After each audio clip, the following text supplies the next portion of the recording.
Good evening, everyone, and welcome to the free lockdown webinar series, Gut Health. Guten Abend euch allen heute und heute geht es weiter mit unseren freien, kostenlosen Webinaren, unserer Webinarserie mit Hugo und es geht um die Darmgesundheit heute Abend. And tonight we're going to look at all the interesting things that makes your poo healthy. Und wir schauen uns all die interessanten Dinge heute an, die eure Exkremente einfach gesund werden lassen. And so what we'll be doing is we'll be looking, but seriously, we'll be looking at the bacteria and what makes your gut have healthy bacteria. Aber jetzt mal ganz ernst, natürlich geht es auch darum, dass wir uns im Detail anschauen, welche Bakterien wir benötigen, um eine gesunde Darmflora zu haben, um einen gesunden Darm zu haben. And what products that healthy bacteria should make. Und welche Produkte gesunde Bakterien erzeugen sollten. Also, we'll be looking at if you've got an imbalanced microbiome, things that your bacteria may make that are not healthy for you. Und wir werden uns aber auch Dinge anschauen, wenn ihr vielleicht ein nicht so gesundes Mikrobiom habt, was diese Bakterien eben nicht produzieren sollten. Also wir schauen uns beides an. So, let's have a look at what we're going to be looking at. Also lasst uns das mal anschauen.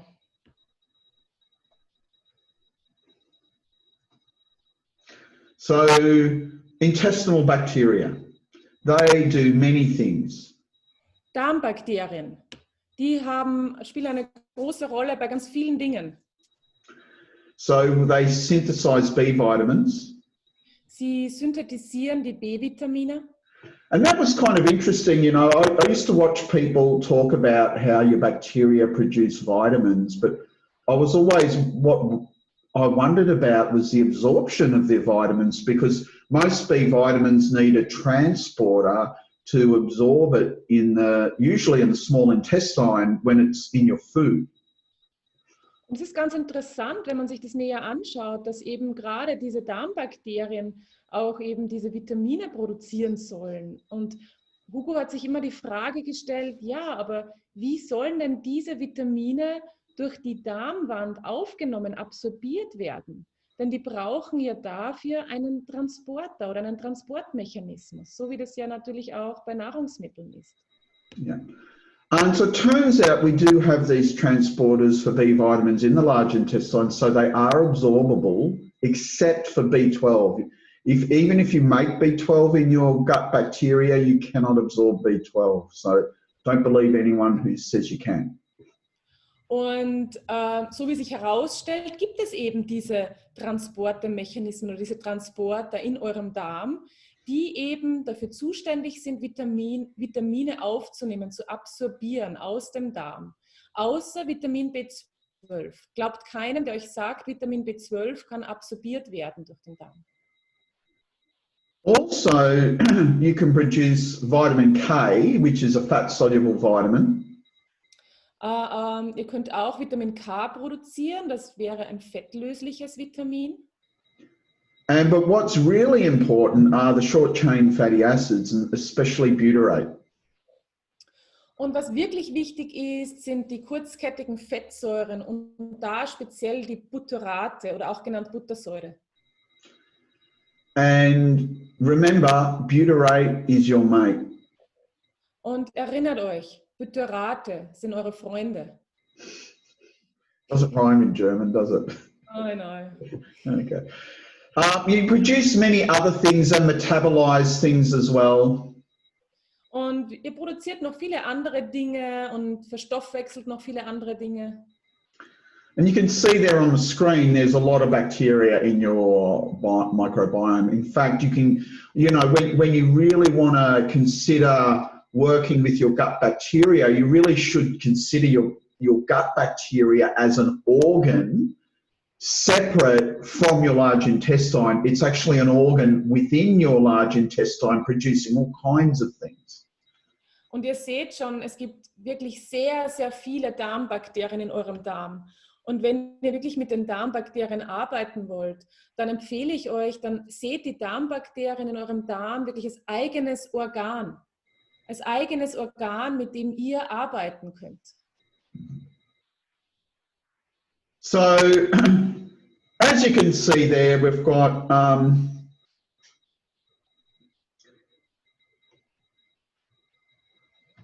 as you can see there, you've got the different species of bacteria. Und hier könnt ihr auch sehen, es gibt eben sehr viele verschiedene Spezies der Bakterien. And the bacteria can actually make up 60% of your dry fecal matter. 60% of your poop is bacteria. Aber die Bakterien können 60% ausmachen von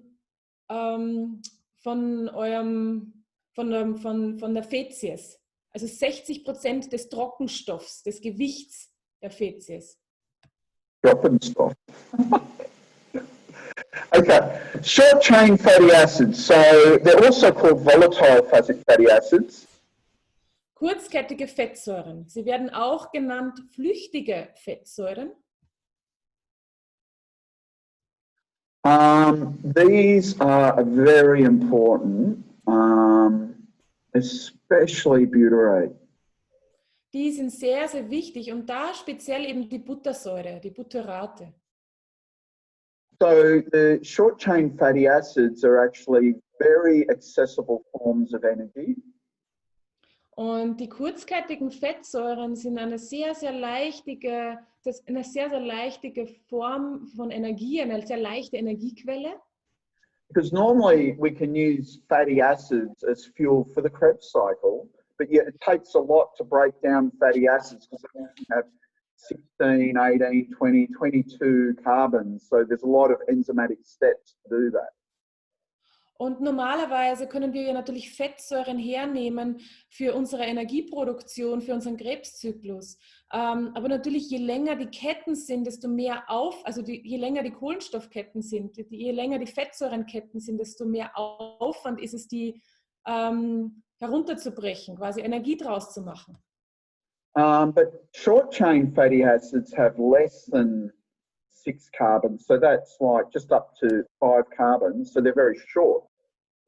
Und kurzkettige Fettsäuren haben sehr, sehr wenige Kohlenstoffatome, also nur 5 bis 6 Kohlenstoffatome in der Kette.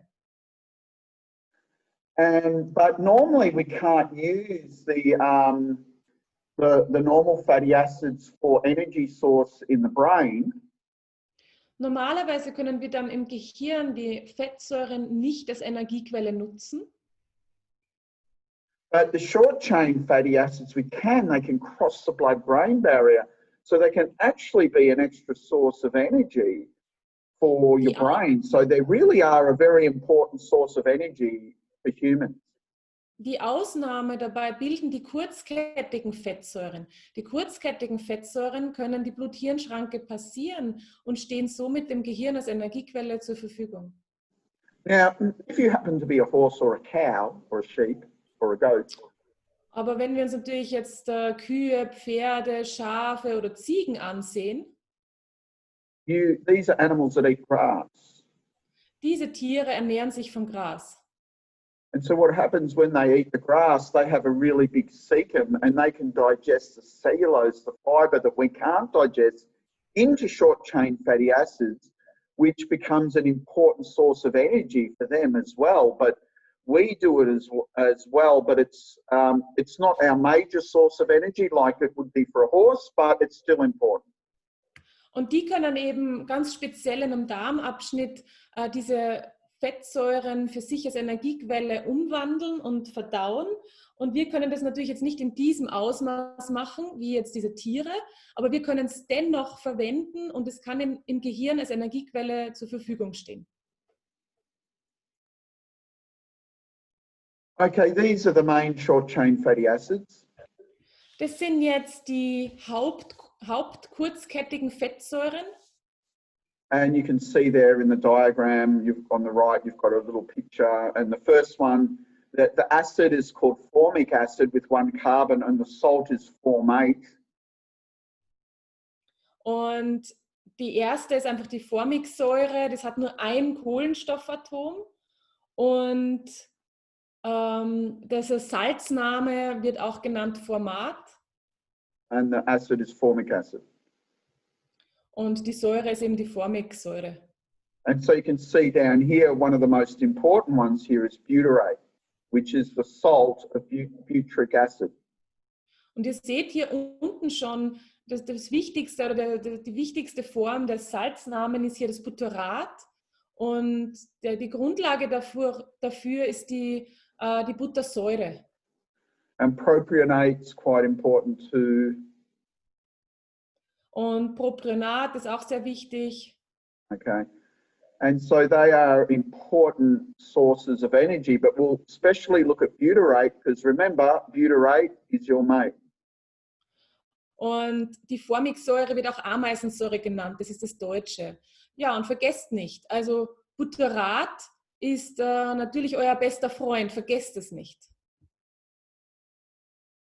So they're produced by the fermentation of fiber and also resistant starch by the microbiome in the large intestine.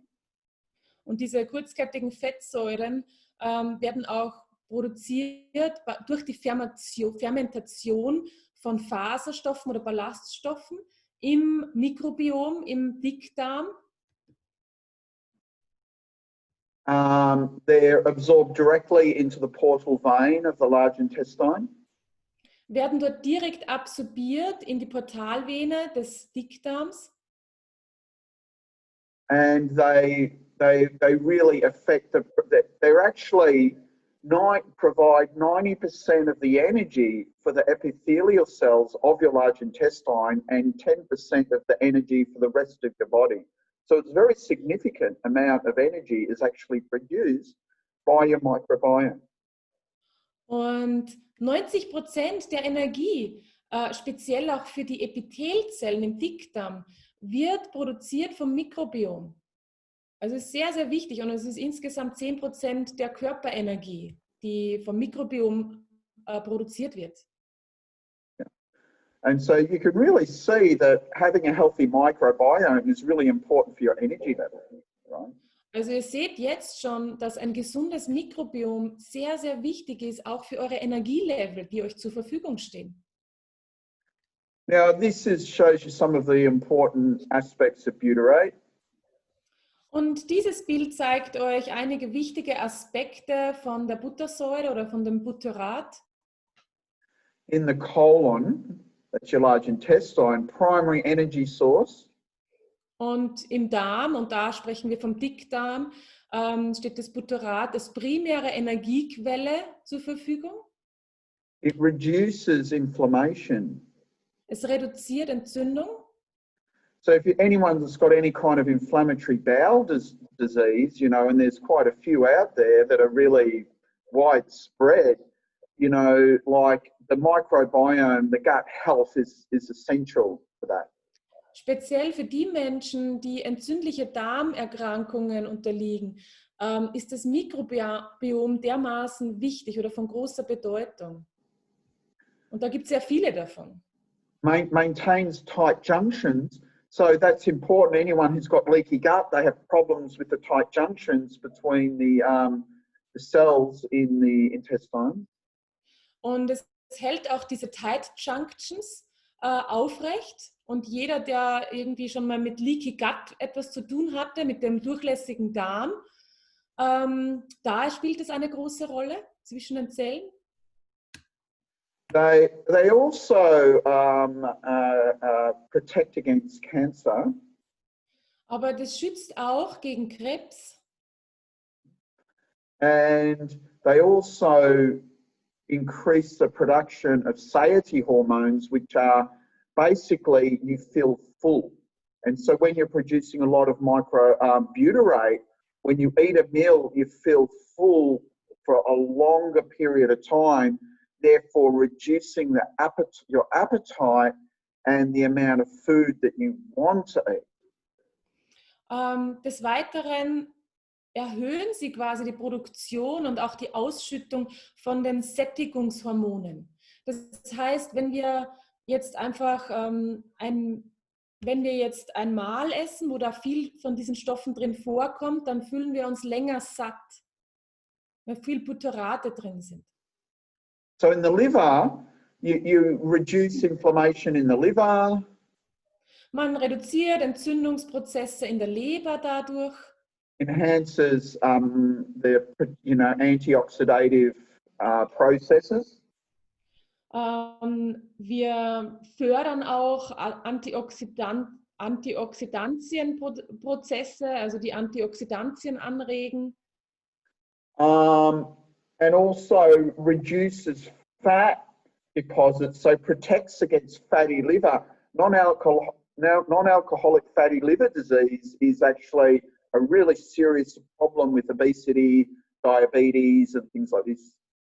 Und ein wichtiger Punkt ist auch noch, es reduziert die Fettdepots in der Leber.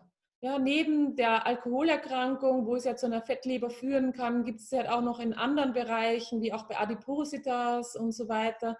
Also das ist auch ein wichtiger Punkt, die Fettreduktion von Fetten in der Leber. Then you've got in the fat tissue, adipose tissue. Dann habt ihr hier noch das Fettgewebe, wo es etwas bewirkt. It decreases your fat.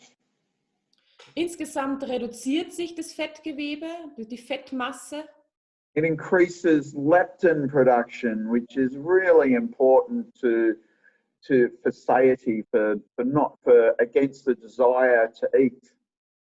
Und es steigert auch die Leptinproduktion und die Sekretion von Leptin. Und das ist sehr wichtig, weil das kann dann auch Heißhunger vorbeugen. Das heißt, es signalisiert uns, wenn wir satt sind. And also decreases inflammation in your fat as well, which is good. Any reduction in inflammation is always good. Es reduziert natürlich auch entzündliche Prozesse in unserem Fettgewebe und das ist immer gut. Immer die Reduktion von Entzündungsprozessen ist immer wünschenswert. And then in the skeletal muscle, it makes your muscle more lean. Und in der Skelettmuskulatur, das sorgt einfach für schlanke Muskeln. And you get less fat in your muscles. So butyrate, you can see, is your mate. It's just really great. Also weniger Fett auch in den Muskeln. Also ihr seht hier schon, Butyrate sind eure Freunde. Okay. Then you have medium chain fatty acids, and these are important to understand these. Dann habt ihr die mittleren Fettsäurenketten. They have 6 to 12 carbons. Und die haben jetzt 6 bis 12 Kohlenstoffatome. And so they are important for burning excess calories, weight loss, reducing fat and also reducing food intake as well. Und die helfen dabei, quasi Kalorien zu verbrennen, helfen beim Gewichtsverlust, bei der Fettreduktion und auch bei der Nahrungsaufnahme. So these are the typical medium chain fatty acids. Das sind die ganz typischen mittelkettigen Fettsäuren, die ihr hier seht. So I want to talk about resistant starch, and so it's kind of interesting because I've been on this ketogenic diet, but which they say is low carb, but it should really be the low wrong carb, and you need to have plenty of the right carb. Und er möchte jetzt einfach über resistente Stärke sprechen. Und Hugo befindet sich ja schon seit einiger Zeit auf einer Art ketogene Diät. Und bei einer ketogenen Diät werden ja die Kohlenstoffe reduziert, aber es sollen quasi es sollen wenig Kohlenstoffe aufgenommen, also nicht Kohlenstoffe, So what's the word? Help me out. It's not carbohydrate, it's resistant starch.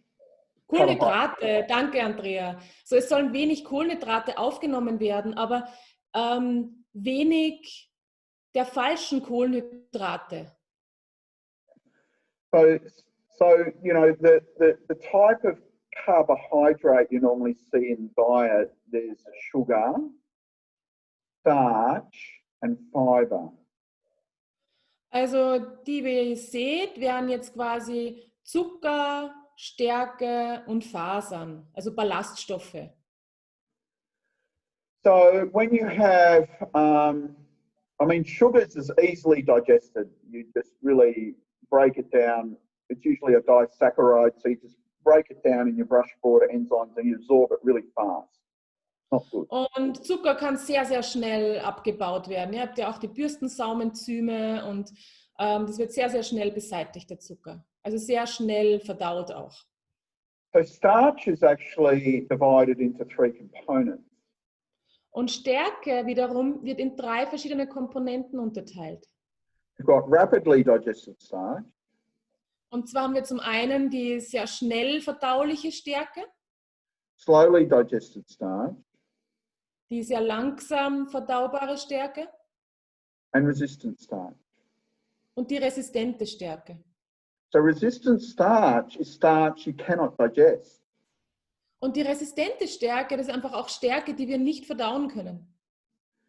And it so actually goes through your small intestine and makes it into your large intestine. Und es passiert einfach euren Dünndarm und gelangt dann auch in den Dickdarm. And this is where in healthy individuals you'll get it ferments in your large intestine along with the fiber to produce all these really good things. Und das ist dann natürlich im gesunden Darm dann so, wenn die dort ankommen, dann wird es fermentiert von den Darmbakterien und das produziert dann all diese guten Dinge. Okay. And so so you get a lot of short chain fatty acids produced from because the bacteria will it will feed the bacteria and it will feed your good bacteria. Und diese resistente Stärke füttert quasi da im Dickdarm eure guten Bakterien. Und aus dem entstehen ganz viele gute Dinge, die produzieren dann oder starten dann mit der Produktion von vielen verschiedenen guten Dingen. And so what happens is that they will, especially you get a lot of butyrate from resistant starch, and you get a lot of butyrate producing bacteria thrive when you eat a lot of resistant starch. Und speziell bekommt ihr da sehr, sehr viel Butyrate, die da produziert werden von euren guten Bakterien, wenn ihr vorher sehr viel resistente Stärke zu euch nehmt, also esst. So 2 things I can think of that give you a lot of resistant starch are psyllium and green banana. Und 2 Dinge, an die ihr jetzt denken kann, die resistente, in welcher Form ihr quasi resistente Stärke zu euch nehmen könnt, wäre zum einen wären die Flohsamenschalen und das andere wären die grünen Bananen. So you can get like green banana flour, perfect. Und ihr könnt ja auch hier in Europa grünes Bananenmehl bekommen. And so so it's similar, it acts in a way similar to dietary fiber, which, you know, is like mildly laxative and bulks up your poop. Und es ist so ein bisschen ähnlich wie so Ballaststoffe quasi. Ja? Das ist quasi sehr faserreich und ist dann auch quasi wieder in der Fäkes zu finden, also in unserem Stuhl. And they can be gas forming as well. Kann dann natürlich so ein bisschen abführend wirken, kann aber auch zu Blähungen führen, wenn wir da zu viel Stärke, resistente Stärke zu uns nehmen. So to understand starch, let's have a look at it. It's made up of 2 components, amylose and amylopectin.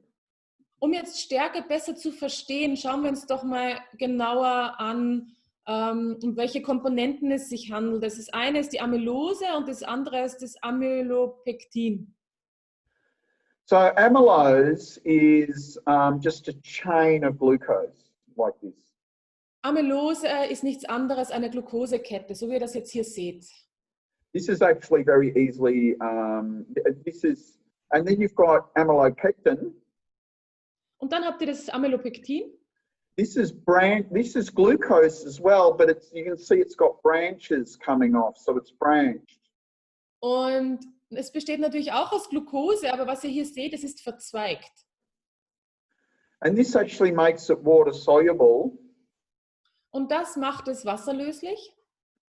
And it's actually very similar to glycogen, which is basically the animal form of starch. And we make glycogen in our liver, and it's similar to amylopectin.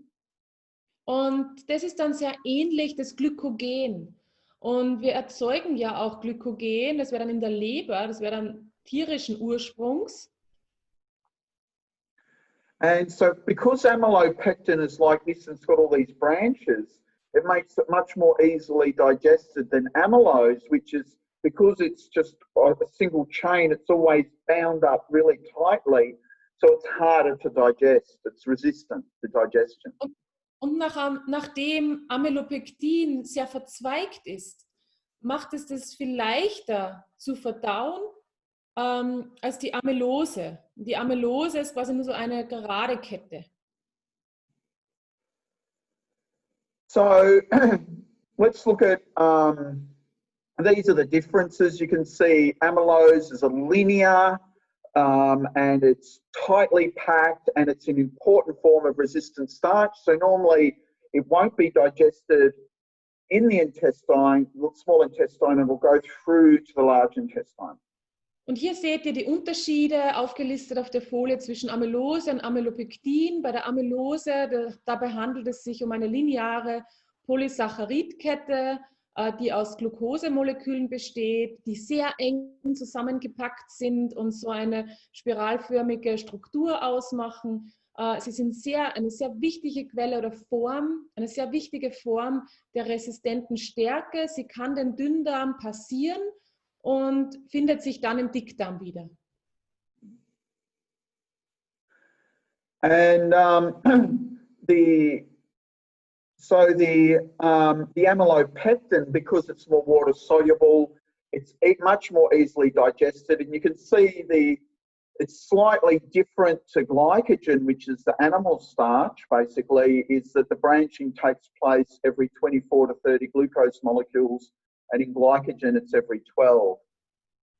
Und hier seht ihr beim Amylopektin, das ist zum einen wasserlöslicher und das macht es dann auch leichter verdaubar, weil es so viel verzweigt ist. Und auch die Verzweigung, hier ist die Verzweigung bei jedem 24. bis 30. Glukosemolekül. Und das ist sehr ähnlich dem Glykogen, wobei das Glykogen quasi nur bei jedem 12. Glukosemolekül sich verzweigt. So every different type of plant stores their starch differently, and they always have a different ratio of amylose to amylopectin. Und bei jeder Pflanze ist quasi diese Stärke unterschiedlich verpackt in Granules, quasi in so Körner. Und das macht dann auch oft einen Unterschied, eine unterschiedliche Ansammlung von Amylose zu Amylopektin. Die eine hat mehr Amylose, die andere mehr Amylopektin. Je nach Pflanze ist es unterschiedlich. So different plants have different size granules, and the smaller the granule, the easier it is to digest.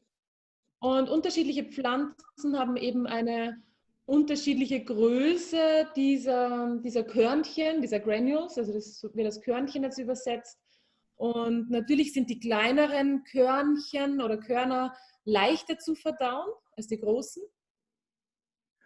And when starch is raw, it's more resistant to digestion because of the structure of the granule. And interestingly enough, when it's heated and cooled, it's resistance as well. So, you know, cold pasta and cold pizza is actually resistant. You can have cold pizza for breakfast again there. Und so die rohe Stärke ist auch verdauungsresistenter aufgrund der Struktur der Körnchen. Und das ist ähnlich der kalten Kohlenhydrate. Das heißt, kalte Kohlenhydrate weisen da auch größere oder andere Körnerstruktur auf. Und insofern ist es eigentlich viel gesünder, in kalte Kartoffel oder kalte Pizza zum Frühstück, sagt Hugo, hat er ja gerade wieder. Und Pasta. Und natürlich Pasta, also Nudelgerichte. Kalt gesünder als warm. Interessant. And so when you cook, you know, usually with water, the water actually gets in and opens up the granules, so it makes it more digestible. So when you cook it, so when you're having your cooked pasta or potatoes or anything like that, you know, it's actually more digestible while it's hot, but when it's cooled down, it's actually because of that process there they call retrogradation, it actually makes it resistant to digestion. Und es ist jetzt so, wenn wir natürlich unsere Nahrung kochen, speziell jetzt von Pasta oder Pizza, dann ist durch die Erhitzung, durch das, dass die Nudeln in dem Wasser sich befinden und erhitzt werden, hat es einen Einfluss und verändert quasi diese Körnerstruktur und macht es damit leichter verdaulich. Das heißt, es ist leichter verdaulich, wenn Nudeln zum Beispiel jetzt heiß sind oder warm sind, als wenn sie dann wieder ausgekühlt sind oder abgekühlt sind. Dann passiert ein Prozess und es hat einen eigenen Namen, wahrscheinlich die Rekristallisierung, diese Stärke rekristallisiert und es wird dann wieder langsamer verdaut. Ja, genau, Rekristallisierung war das Wort. And so resistant starch is really important for, you know, I'm spending a little bit of time on this because you have to understand, if you have a lot of resistant starch, it'll create the environment in your microbiome where you're producing, you're feeding the helpful bacteria, and it'll help just stabilize your microbiome and make it healthy. Und ich spreche jetzt einfach ein bisschen über resistente Stärke, weil das einfach so wichtig ist für unser Mikrobiom, weil die resistente Stärke einfach so einen großen Einfluss auf unser Mikrobiom ausübt und unser Mikrobiom gesünder werden lässt, sodass das Mikrobiom dann auch diese gesunden Dinge produzieren kann, die wir dringend benötigen. So you've got 4 types of resistant starch, RS1 to 4. Es gibt 4 verschiedene Typen von resistenter Stärke, RS1 bis RS4. So RS1 is the physically inaccessible or undigestible resistant starch like you find in seeds, legumes or unprocessed whole grains. Und RS1 ist quasi jetzt so diese physikalische, nicht erreichbare oder unverdauliche resistente Stärke. So wie sie zum Beispiel in Samen oder Hülsenfrüchten oder auch unverarbeiteten Vollkornprodukten gefunden wird. You've got RS2, which is inaccessible to enzymes due to the conformation. So this is where, like as in green bananas and the high amylose cornstarch. Und RS2 wäre dann quasi die resistente Stärke, die auch nicht für die Enzyme erreichbar ist, eben aufgrund dieser Stärke-Zusammensetzung, und gefunden wird sie in grünen Bananen und ist sehr hoch auch, diese Amylose ist auch sehr hoch in der Maisstärke. Then you've got RS3, so this is where you've got the resistant starch that is formed where the starch is cooked and cooled, such as pasta, pizza and potatoes, but it's got to be cold, right? Not hot. Und dann das RS3 wird gefunden, also diese resistente Stärke wird auch gefunden, wenn bestimmte Nahrungsmittel, so wie Pasta,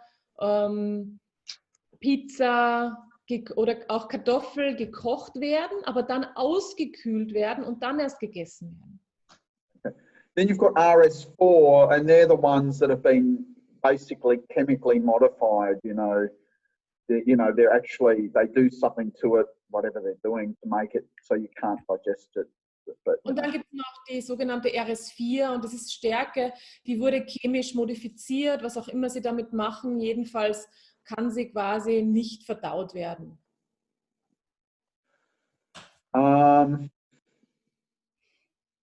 So dietary fiber, that's important too. So we'll just mention that. Natürlich sind auch Ballaststoffe wichtig, also werden wir sie hier auch erwähnen. So this is a portion of the plant derived food. It cannot be digested by enzymes. We just don't have the enzymes to do it, like we're not cows. Das wäre quasi der Anteil von pflanzlichen Nahrungsmitteln, die nicht komplett verarbeitet werden können durch unsere Verdauungsenzyme. Das sind dann So fiber has two components. You've got soluble fiber and insoluble fiber. Und die Ballaststoffe haben jetzt zwei Komponenten. Und zwar habt ihr die soluble fibers, die auflösbaren Fasern oder die löslichen Ballaststoffe und die nicht löslichen Ballaststoffe. Yeah. Yeah. So soluble fiber, so that's you ferment it in the colon, you get colonic gas. Well, we all know what that means, right? Diese löslichen Ballaststoffe, die werden ganz leicht fermentiert in unserem Darm und enden dann quasi in Gase quasi. Die werden umgewandelt in Gase und ihr wisst alle, was das bedeutet. And you get short-chain fatty acids produced. Dann entstehen daraus kurzkettige Fettsäuren, die da produziert werden. And it delays the gastric emptying, which means when you have this fiber, it makes you feel full for longer. So therefore, you have less desire to eat. So it's important for managing the amount of food you're eating. Und es verzögert quasi auch die Darmentleerung. Und das ist quasi auch ein Resultat daraus, dass wir uns länger voll fühlen, dass ein volles Gefühl länger erhalten bleibt.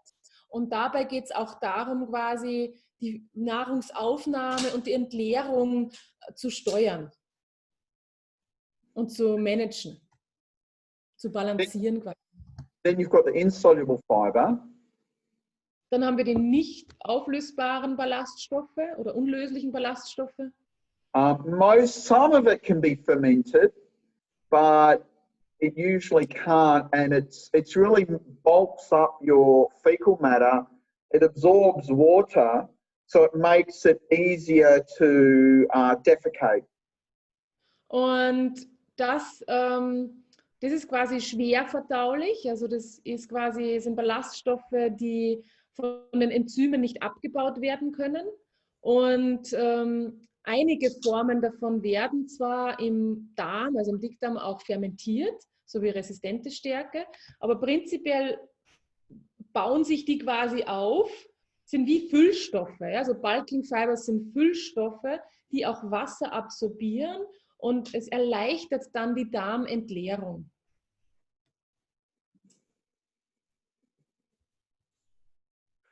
So dietary fibers made up of glucose, glucosamine, fructose, galactose, and xylose. So they're all, not only glucose, but other monosaccharides. And glucosamine, of course, is an amino sugar. Und die Ballaststoffe bestehen aus Glucose, Glucosamine, Fructose, Galaktose, Xylose. Glucose natürlich als Saccharose, als Zucker. Glucosamin ist natürlich ein Aminozucker.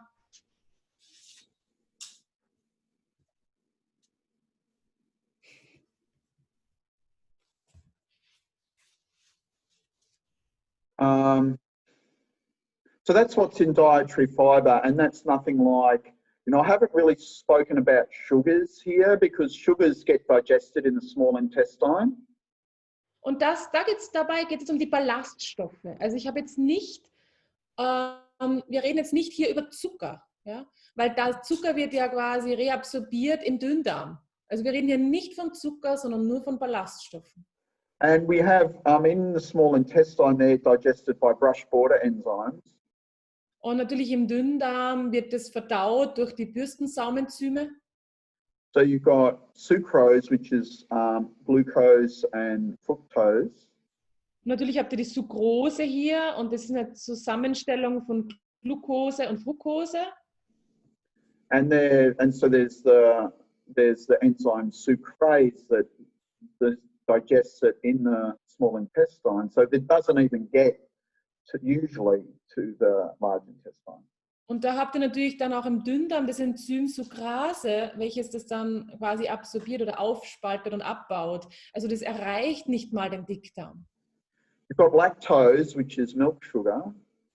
Dann habt ihr die Laktose, das ist ja der Milchzucker. That's made up of glucose and galactose. Und das besteht aus Glucose und Laktose. Galactose, Ja, yeah. Yeah, and so so lactose is digested by the enzyme lactase. Und das dazugehörige Enzym dafür, welches praktisch die Laktose aufspaltet, ist die Laktase. And then you've got maltose, which is 2 glucose molecules. Und dann habt ihr die Maltose, das sind 2 Glukosemoleküle. And there's the enzyme maltase. Und das Enzym heißt Maltase. Of all the sugars, the most healthy one is if you want to say the most healthy one, is the maltose. Maltase ist das gesündeste oder die gesündeste Zuckerform. Because even it's digested into glucose, and then when the glucose goes into your blood, you've got the insulin system, the pancreatic insulin, glucagon kind of hormonal system to manage your blood glucose levels, but insulin doesn't react to fructose or galactose. So, and especially when you have high levels of fructose in your diet, you can get a real problem with it. It's hard to process it all, and then it gets converted into fat, and you get all kinds of problems. Okay. Also das Gesündeste ist die Maltase. Das sind ja 2 Glukoseverbindungen, wenn man schon von gesund sprechen will. Da haben wir wenigstens ein körpereigenes System über die Pankreas, das gut abbauen zu können, über das pankreatische Insulin. Das kann quasi mit der Glucose gut umgehen. Das Insulin hilft nichts gegen Fructose oder Galaktose. Also damit können wir nicht so viel anfangen und das wird höchstens dann in Fett umgewandelt und endet dann als Fettspeicher. So some formats we've got from NK. Hier haben wir jetzt noch einige Formate aus der NK.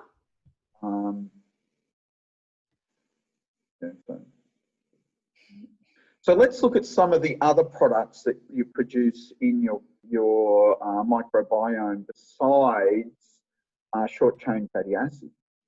Okay, jetzt schauen wir uns einfach noch ein paar andere Dinge an, die wir produzieren, außer diesen kurzkettigen Fettsäuren. So we've got this indole propionic acid or IPA.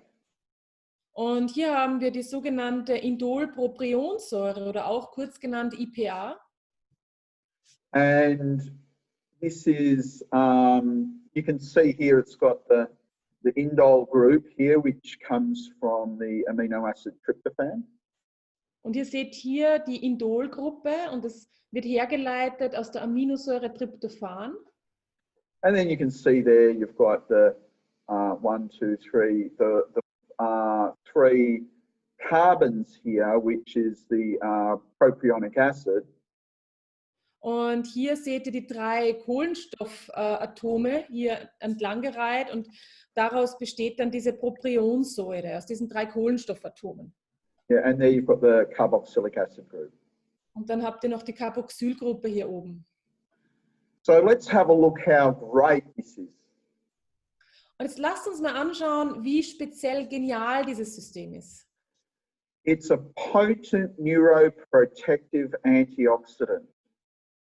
Das IPA ist ein starkes neuroprotektives Antioxidant. So that sounds good. Das klingt doch schon mal gut, oder? So it's going to protect your brain against oxidative stress. Und das schützt einfach unser Gehirn auch gegen oxidativen Stress. It's produced in the microbiome by the bacteria Clostridium sporogenes. Wird produziert im Mikrobiom von dem Bakterium Clostridium sporogenes. It decreases beta-amyloid formation. Es reduziert die Beta-Amyloid-Formation. And what's that all about? Und was ist das? Worum geht es dabei? Beta-amyloids are the plaques that are present in people with Alzheimer's. Und ihr kennt ja die Beta-Amyloid-Formationen. Das sind diese Plaques, die wir auch bei der Alzheimer-Erkrankung erkennen oder sehen oder vorfinden. So it's actually, not only is it going to protect against oxidative stress, it's going to protect against dementia. Und nicht nur, dass es uns gegen oxidativen Stress schützt, es schützt uns jetzt auch noch gegen Demenz. It decreases DNA damage. Es reduziert DNA-Schädigungen. And that's important because, you know, we have these DNA repair enzymes in every cell in the body. It's something like, you know, you're repairing DNA like 60,000 times a day. I mean, it's really, yeah, our DNA is very plastic, so anything to help protect DNA is really important. Und ihr habt ja natürlich auch speziell diese DNA-Reparaturenzyme. Und die werden ja 60.000 Mal am Tag aktiv. Und die DNA ist eben sehr was Plastisches. Also das heißt, es ist ein sehr wichtiger Vorgang. So it's derived from tryptophan by the Clostridium sporogenes. Und wird quasi abgeleitet, ist ein Derivat von Tryptophan und wird produziert von dem Clostridium sporogenese. And that was that indole group there, you know, that we saw. Und das war ja diese Indol-Gruppe, die er euch ganz links am Anfang gezeigt hat in dem biochemischen Bild hier. And it's really the most potent scavenger of hydroxyl radicals, which is a hydroxyl radical is one of the reactive oxygen species that causes cell damage. It's an oxygen and a hydrogen. Und so, es ist quasi wirklich das wichtigste Antioxidant, also der größte, potente Schützer quasi von diesen, oder Scavenger wäre eigentlich das, was quasi die Radikale abtötet, ja? Wo man sagt, das ist der Radikalfänger. And so when you're dealing with... Yeah, Radikalvernichter. Okay.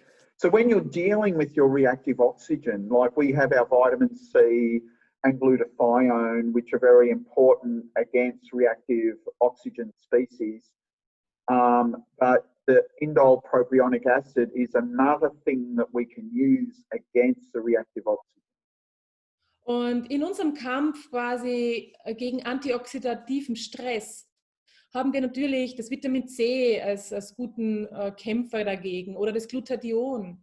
Aber hier können wir auch an dieses IPA, also an diese Indolpropionsäure denken, als gutes, perfektes Mittel gegen Antioxidantien.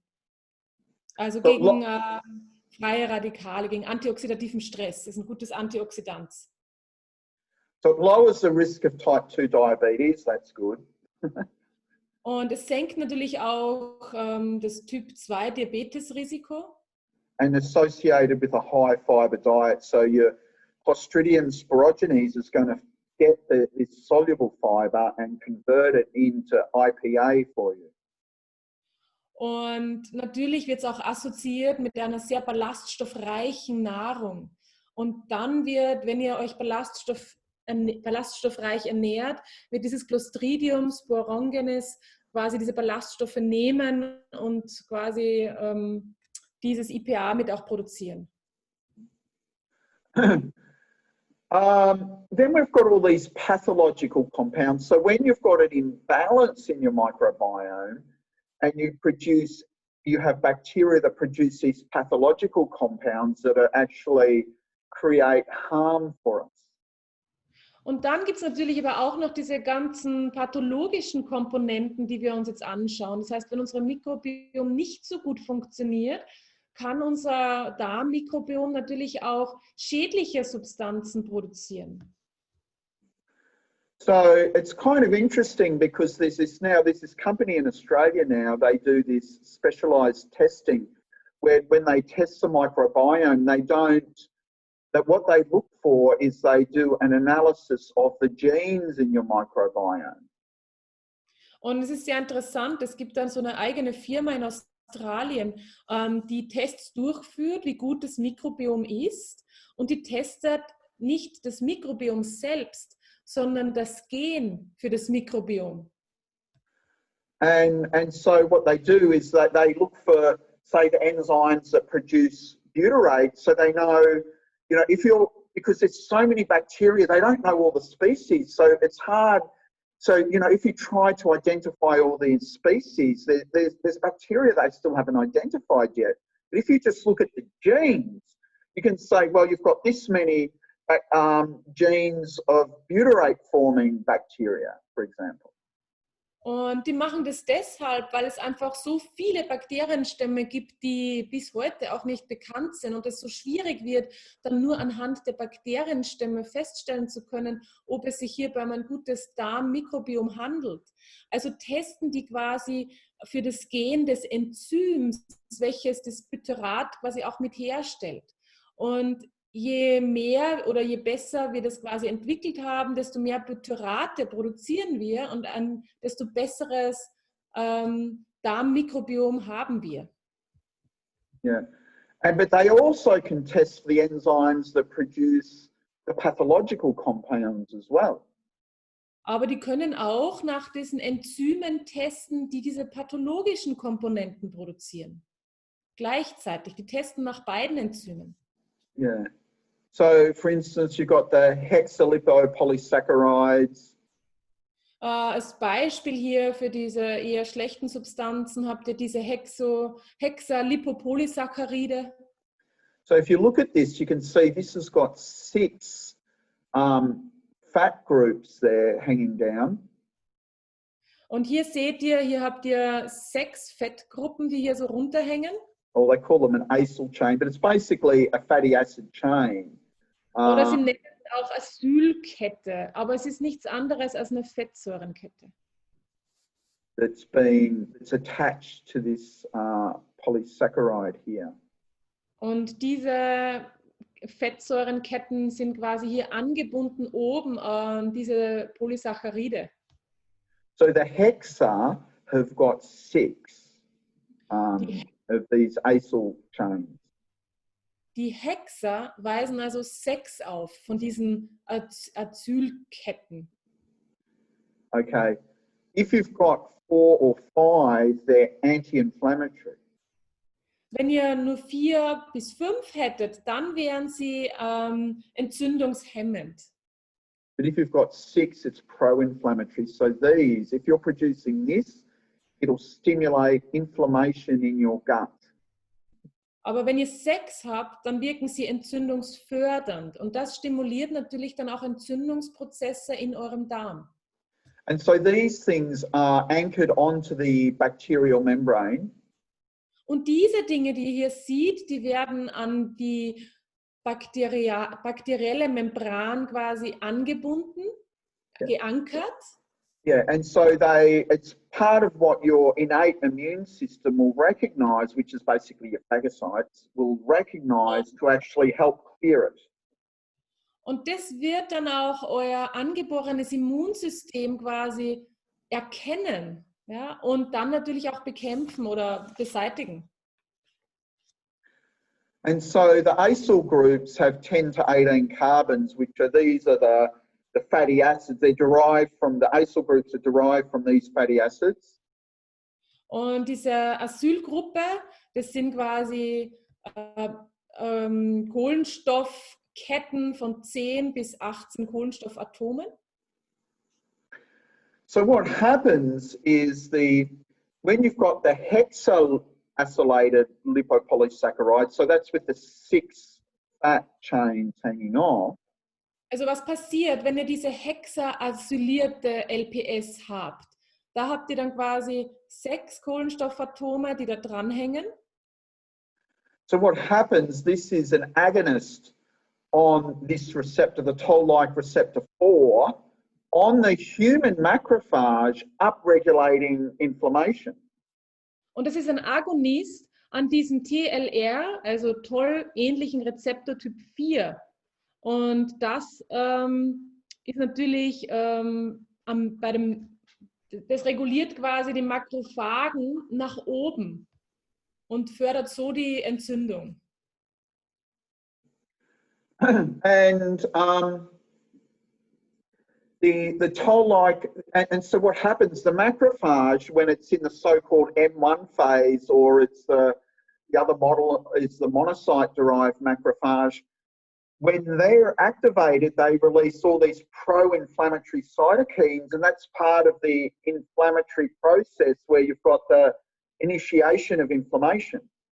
Und wenn dann aber diese M1 sogenannten, man nennt sie M1 Monozyten hergeleiteten Makrophagen oder Monozyten-derived Makrophagen, wenn die dann aktiviert werden, dann entwickeln sie oder dann setzen sie alle diese entzündungsfördernden Mediatoren frei. Es sind quasi pro Entzündung. So, but when you've got when you've got the hexa the hexa LPS, let's call it, that will activate the macrophages into the pro-inflammatory phase. Also wenn ihr dann quasi diese Hexa-LPS habt, dann aktiviert es quasi die Makrophagen in Richtung dieser entzündungsfördernden Prozesse. In other words, the hexa-LPS is an inflammation trigger. In anderen Worten ist das Hexa-LPS ein Entzündungstrigger. And if you're producing a lot of it, that means you're going to get chronic inflammation in your large intestine. Und wenn ihr sehr viel davon produziert, dann kann das zu chronischer Entzündung führen in eurem Dickdarm. But if you've got the 4 or 5 acylated LPS, aber wenn ihr hingegen die 4 oder 5 Acylgruppen LPS habt, this is an antagonist at the toll-like receptor 4. Und das wirkt dann als Antagonist des tollähnlichen Rezeptor 4. So antagonist means it occupies the receptor but doesn't activate it, so it blocks it. And that's would therefore the 4 or 5 acylated LPS will block inflammation. Und das, was heißt es jetzt Antagonist? Antagonist heißt, es besetzt erstmal den Rezeptor. Und wenn es den Rezeptor besetzt, löst es quasi keine Wirkung aus, sondern es blockiert den Rezeptor TLR4. Ja, und somit wird dann auch die Entzündung blockiert.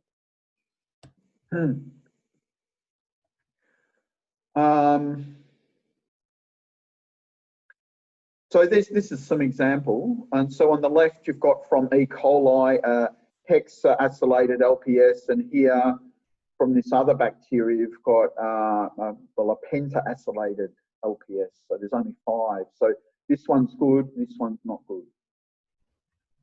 Und dann habt ihr jetzt auf diesem Bild hier links, seht ihr das E. coli-Bakterium. Und da seht ihr auch diese Hexa-LPS, also entzündungsfördernde. Und auf der rechten Seite von dem anderen Bakterium, da seht ihr diese pecta-acylated oder acylierte Zusammensetzung, die quasi entzündungshemmend ist. Also links, das ist nicht gut, und rechts ist gut. So here you can see this is the what the receptor looks like, the MD2 toll-like receptor 4. Also hier seht ihr, wie der Rezeptor ausschaut, also MD2 TLR4. And you can see here the, from the bad bacteria, you're getting the hexaacylated LPS, and it's just to do with the shape of it, because the when you've got 6, it opens it up more and it can then stimulate this receptor on the macrophages, causing them to go into inflammation. Und ihr seht schon hier, dass die Form sich sehr unterscheidet zwischen diesem hexaacylierten Lipid und dem anderen auf der rechten Seite. Bei diesem hexaacylierten Lipid seht ihr, dass es da eine andere Form gibt, die den Rezeptor natürlich anders aktiviert. Also das wirkt ja hier als Agonist und das kann dann eben zu diesem Entzündungstrigger oder zu der Entzündung führen des Weiteren. Ja, dass die Makrophagen quasi hier aktiviert werden. Then over here you can see that this has got 4 acyl groups on it, and that'll inhibit it. So if they're both around, they'll compete to occupy the receptors. So the more of these and the less of these you've got, the better off you are. Und hier seht ihr auf der rechten Seite die 4 acylierten Gruppe quasi, die gute Seite quasi, die nur 4 Acylgruppen hier hat, die pentaacylierte. Und wenn ihr seht, dann blockiert es quasi hier den Rezeptor. Und es kann natürlich sein, dass sich beide quasi wie als Competitors, also quasi als Gegenspieler versuchen, diesen Rezeptor für sich zu beanspruchen. Ja, also wo es quasi dann Wettkampf gibt, wer bekommt den Rezeptor. Und natürlich ist es gut, wenn es die rechte Seite bekommt. Then trimethylamine. Dann haben wir das Trimethylamin.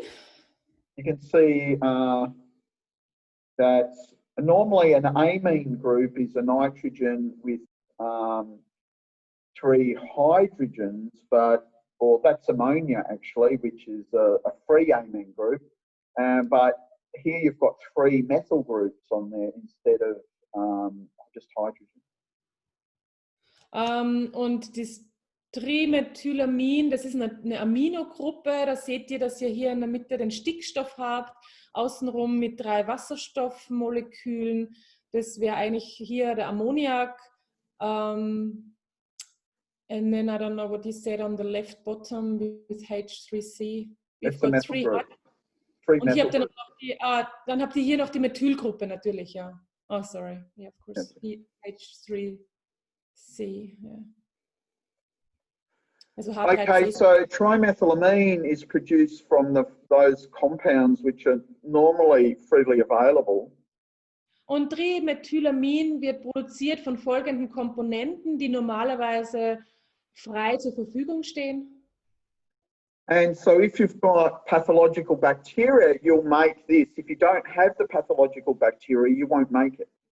Und wenn ihr pathologische Bakterien habt, werdet ihr diese produzieren. Wenn ihr diese nicht habt, dann produziert ihr die auch nicht. So it's oxidized into trimethylamine N-oxide. Und TMA wird oxidiert in Trimethylamin, N-Oxid. And that's either done in the microbiome or in your liver. Und das passiert entweder innerhalb eures Mikrobioms oder innerhalb der Leber. And it is associated with all these conditions, type 2 diabetes. Und dieses TMAO wird eben in Verbindung gebracht mit all diesen folgenden Themen, wie zum Beispiel Typ 2 Diabetes. Cardiovascular disease. Kardiovaskuläre Erkrankungen. Chronic kidney disease. Chronische Nierenerkrankungen. Increased inflammation. Erhöhte Entzündungen, Entzündungsprozesse. Decreased bile synthesis. Reduzierte Gallensäureproduktion oder Herstellung. Atherosclerosis and foam cell formation, which is, again, bad for your cardiovascular system. Atherosklerose oder Schaumzellenformation. Und das wiederum ist sehr schlecht, natürlich auch wieder für die ganzen kardiovaskulären Geschichten. So what they do is when they do this functional testing of your fecal matter, they look for the genes, the enzymes that produce TMA, and then they know how much TMA you're producing rather than trying to identify every bacteria. Und was die dann machen eben mit diesen Tests in Australien, die testen quasi dieses TMA im Stuhl, dieses Enzym quasi, dieses TMA, statt dass sie quasi einfach für unzählig viele Darmbakterien testen. Und dann finden sie eben, Hydrogen sulfide. ja, also dann haben wir Hydrogensulfid. So that's produced from breaking down the amino acid cysteine. Und das wird produziert, wenn die Aminosäure Cystein abgebaut wird. So at low levels it's good because you can use it for energy. Und niedrige Level davon sind gut, weil wir es für die Energieproduktion brauchen können oder für die Energie brauchen. So that means it gets inside your colon cells. Das heißt nichts anderes, als es dringt in unsere Darmzellen ein. But at high levels it inhibits the mitochondria. Aber es ist bei höheren Leveln, dann inhibiert es unsere Mitochondrien. And then also you can get leaky gut because it decreases gut motility. Kann auch dann zu Leaky Gut führen, weil es die Darmmotilität einschränkt oder herabsetzt. And it has elevated levels in inflammatory bowel disease and colon cancer. So. Und hat auch erhöhte Werte bei Darmkrebs und diesem Irritable Bowel Disease. Das ist quasi, was ist das deutsche Wort dafür? Reizdarm. Ja, Reizdarmgeschichten. Ammonia. Ammoniak. So normally in the liver, we deal with ammonia, which is a waste product, by the Urea Cycle. Und normalerweise gehen wir in der Leber damit weil Ammoniak ist quasi ein Abfallprodukt des Leberzyklus, oder? Urea Cycle. Entschuldigung, des Harnzyklus natürlich, ja. So the Urea Cycle, and then normally that goes to the kidney and you pee it out in your urine. Normalerweise wird es dann eben ausgeschieden, geht zur Niere und wir scheiden es dann eben aus über den Urin, den Ammoniak. But we have this, if we have pathological bacteria, they produce an enzyme called urease. Aber wenn wir eben pathologische Bakterien, Darmbakterien aufweisen, dann produzieren die ein Enzym namens Urease. And this actually, breaks down the urea and liberates the ammonia again. Und das ist wieder ein Problem, weil das natürlich den Harn oder Harnsäure oder den Harnstoff eigentlich abbaut, aber Ammoniak wieder mit aufnimmt oder produziert. Also es produziert Ammoniak vom Harnstoff. And this leads to, again, inflammatory bowel disease. Und dieser Prozess kann natürlich wieder dazu führen, dieses Reizdarmsyndrom oder verschiedene Entzündungen im Darm. Chronic kidney disease. Chronische Nierenerkrankungen. Increased gut permeability, like leaky gut. Dann natürlich durchlässiger Darm, also erhöhte Darmdurchlässigkeit. And it's a neurotoxin as well. Und ist natürlich ein Neurotoxin auch. Wirkt das Neurotoxin. And so, again, what they would do is they would look for the gene for urease in your poop to see how much, how many bacteria or how much urease you're producing. And if you've got pathological microbiome, you would have higher levels of urease than normal. Und bei diesem australischen Test wird auch wieder gesucht oder untersucht nach dem Enzym Urease im Stuhl. Und je mehr Urease, desto pathologischer ist quasi das Mikrobiom, das Darmmikrobiom. Histamine. Dann geht es jetzt um Histamin. So you have bacteria that produce histamine from the amino acid histidine. Und wir haben Bakterien, die produzieren Histamin von der Aminosäure Histidin. So normally when because we have there's a lot of foods that are high in histamine. Und sehr viel Nahrungsmittel enthalten sehr hohe Histaminlevel. And so when you have issues with histamine, right, what happens is that in your intestines, you break down the histamine, and if you can't break it down, the histamines promotes inflammation. The histamine provides. Ja, okay, understood. So, das Histamin, wenn wir jetzt Probleme haben, natürlich wieder im Darm, dann im Darm wird das Histamin abgebaut. Und wenn wir aber ein Problem haben, im Darm das Histamin abzubauen, dann kann das wieder zu Entzündungsprozessen führen. But normally, by the time it gets to the large intestine, if we're producing it in our gut bacteria, und normalerweise, wenn es dann bis zum Dickdarm gelangt, wir produzieren das ja auch in unseren Darmbakterien, it's going to promote inflammation in your large intestine.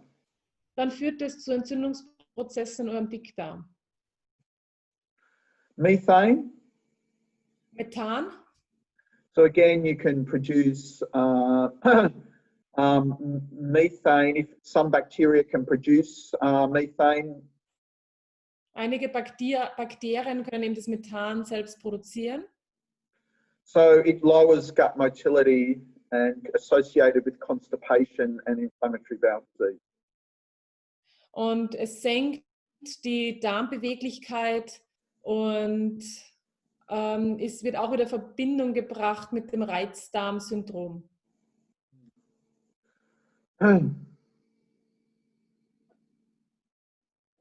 Okay, GABA consumption. So this is kind of interesting, GABA. Also die GABA, der GABA-Verbrauch quasi, oder? Das ist mal interessant hier. Well, we all know GABA is a neurotransmitter, right? Wir wissen ja alle, GABA ist ein Neurotransmitter, richtig? It's an inhibitory neurotransmitter. Ist ein inhibitorischer Neurotransmitter. And, you know, it's really important. Humans have really high levels of a highest concentration of GABA neurons in the cortex than any other mammalian species. Und es ist sehr wichtiger Neurotransmitter natürlich. Und wir Menschen haben von allen Säugetieren die höchsten GABA-Konzentrationen als Neurotransmitter in unserem Kortex. Okay. And so we have bacteria that produce GABA in the gut. Und wir haben aber auch Bakterien, die GABA produzieren in unserem Darm. So you'll see here, the BA in GABA stands for butyric acid. Und ihr seht hier, das BA innerhalb des GABAs steht quasi für die Butyrolsäure. Yeah, and so it's derived from butyrate actually. So. Und es wird quasi abgeleitet von Butyrate, you said? Butyric acid, butyrate. Wieder eben von der Buttersäure. Yeah. So we actually have a lot of GABA producing bacteria, but there's no evidence that the GABA produced in your gut has any effect in your brain, but you produce it. Also wir haben sehr viel GABA, welches quasi produziert wird von unseren Darmbakterien, aber wir haben bis jetzt noch keinen wissenschaftlichen Beweis, dass das GABA, welches in den Darm von unseren Darmbakterien produziert wird, auch irgendwo einen Effekt hat oder wirkt auf unser Gehirn. So there's, but if we've got the pathological bacteria, they produce enzymes that consume GABA. So you'll have some bacteria that'll make GABA and other bacteria that'll consume it. Und es ist interessant, also wir haben ja auch die pathologischen Bakterien in unserem Darm, die quasi dann auch GABA konsumieren. Und jetzt haben wir quasi die guten Darmbakterien, die GABA produzieren, und die schlechten Darmbakterien, die GABA konsumieren. And so, you know me and my OCD ways. Und ihr kennt ja Hugo und seine how do I translate this, obsessive compulsive disorder? Oh, it's not really disorder, but obsessive compulsive behavior. Yeah. Also ja, den Zwang zur Genauigkeit, übersetzen wir es mal so. Zwanghaft, ja, kann man auch sagen. I'm so poor. So I had to look up GABA, and I looked at every enzyme that breaks it down, and I investigated every one, and I found 2 that are produced by bacteria. Only 2. Er musste jetzt GABA quasi anschauen und quasi nochmal alle Enzyme quasi herausfinden, welche Enzyme es da gibt, die quasi GABA abbauen. Und er hat quasi jetzt 2 Bakterien gefunden, die GABA konsumieren, also auch abbauen. 2 Enzyme, Entschuldigung, 2 Enzyme, also genau. You've got the branched chain fatty acids. Dann habt ihr die verzweigten, verketteten Aminosäurenketten.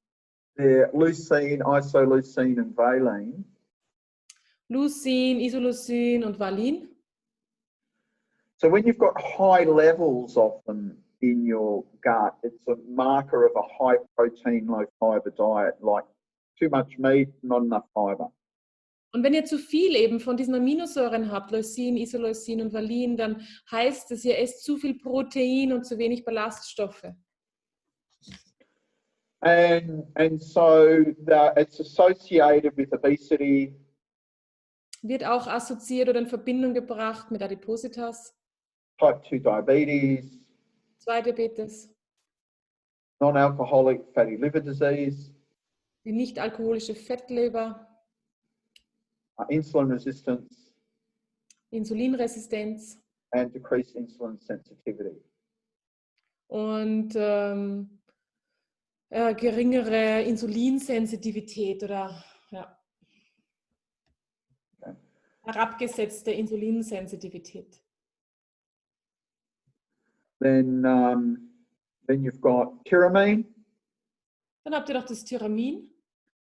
So what tyramine does is it goes to the adrenal medulla.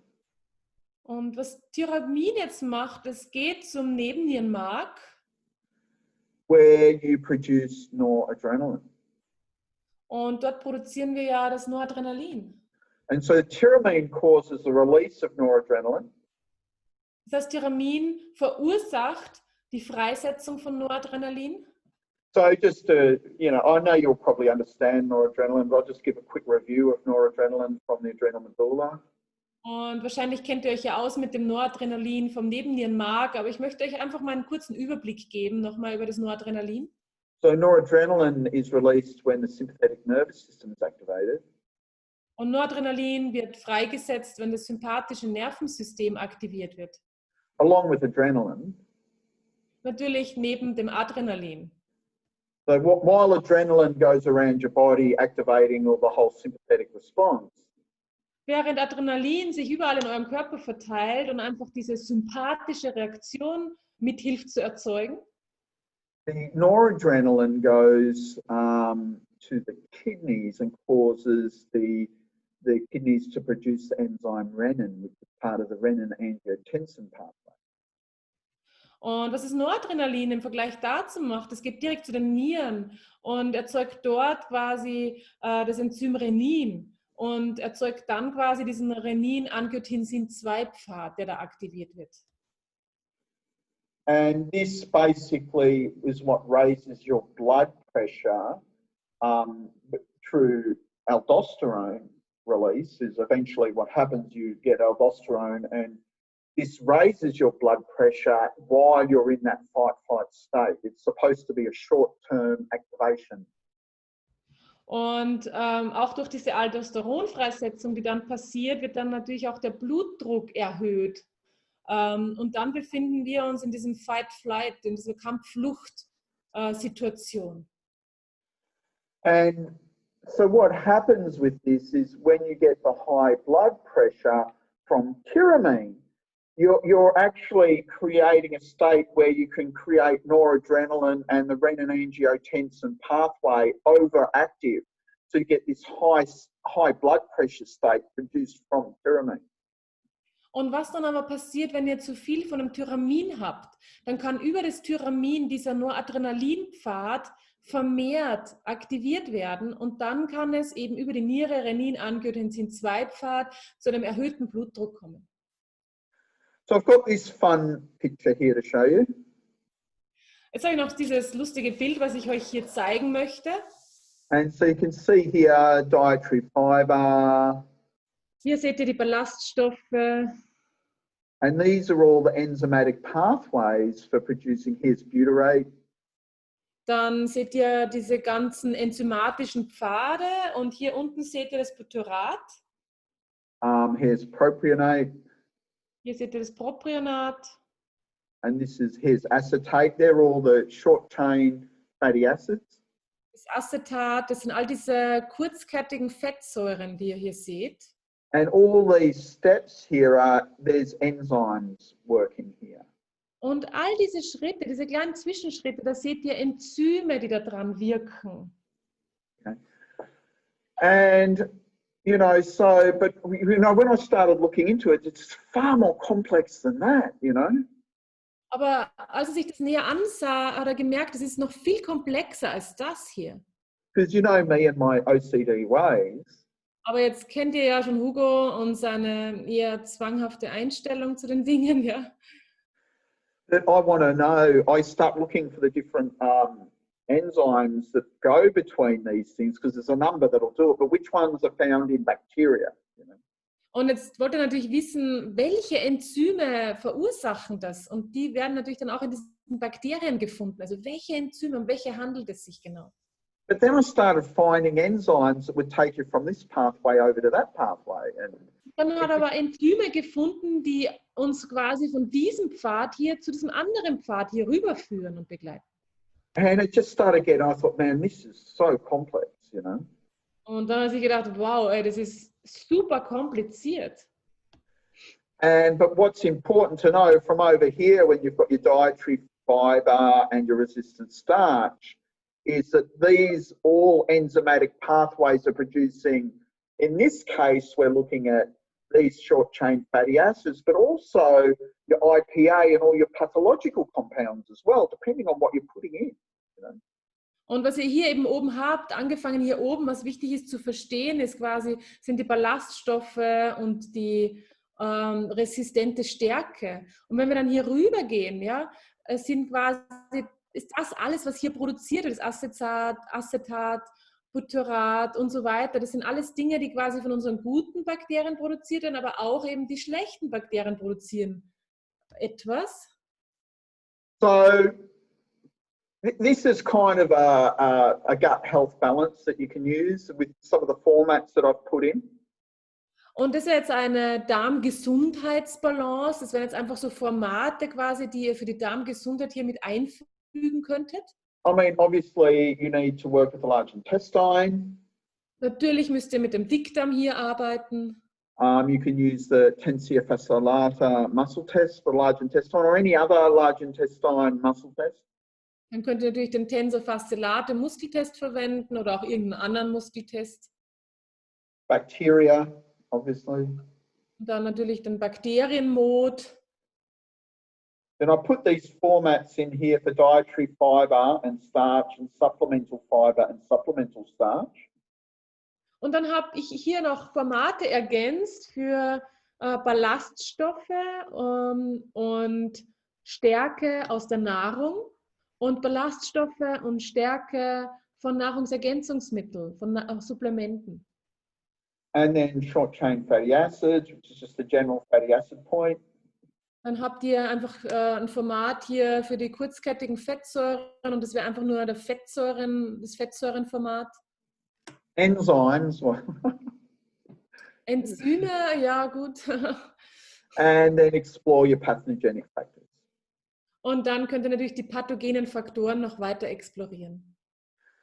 So I hope you've enjoyed the talk and you've got something out of it, the webinar to use in your practice. Und ich hoffe, euch hat mein Vortrag gefallen und ihr könnt euch etwas mitnehmen, was ihr auch in eurer Praxis verwenden könnt. And I'd like to thank you all for coming and attending my talk today. Und ich möchte mich bei euch allen bedanken, dass ihr heute hier wart und meinem Vortrag zugehört habt. So thank you. So, vielen Dank.